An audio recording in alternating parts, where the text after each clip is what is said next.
পদ্মা, আড়িয়ালখাঁ আর মধুমতি নদীর দুপারে শুরু হয়েছে তীব্র ভাঙন। প্রতিদিন নদীগর্ভে বিলীন হচ্ছে বিপুল পরিমাণ ফসলি ক্ষেত, নিঃস্ব হচ্ছে নদীপাড়ের মানুষ। যদিও পানি উন্নয়ন বোর্ড ভাঙন মোকাবেলায় জরুরি ভিত্তিতে বালু ভর্তি জিওব্যাগ ডাম্পিং করছে, তবে এটি প্রয়োজনের তুলনায় অপ্রতুল্য বলে দাবি এলাকাবাসীর।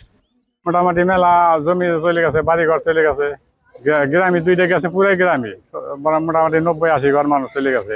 বাংতে চাই 4-5 বছর ধরে বাঙ্গার তালাই আছে, খালি মানুষের জায়গায় খালি কুলকিনার ধরতেছি যায়, এমনি তো আমাগো বাবা আমাগো কিছু নাই।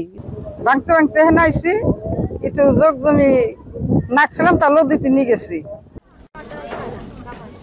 জেলা সদর, চরভদ্রাসন, সদরপুর, আলফাডাঙ্গা ও মধুখালী উপজেলা বিস্তীর্ণ এলাকা জুড়ে ভাঙনের চিত্র একই।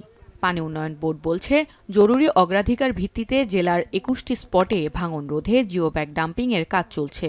ইতিমধ্যে 17টি স্পটে কাজ সম্পন্ন হয়েছে, চলমান আছে 6টি। এদিকে ভাঙন রোধে প্রয়োজনীয় ব্যবস্থা নিতে ইতিমধ্যে পানি উন্নয়ন বোর্ডকে নির্দেশনা দেয়া হয়েছে বলে জানান এই কর্মকর্তা।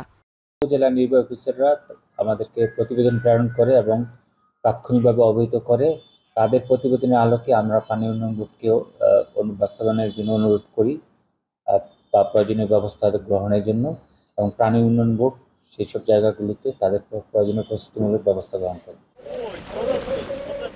ভাঙন রোধে দ্রুত প্রশাসনের পক্ষ থেকে কার্যকর পদক্ষেপ নেয়ার দাবি নদীপাড়ের মানুষদের। এখন ফরিদপুর।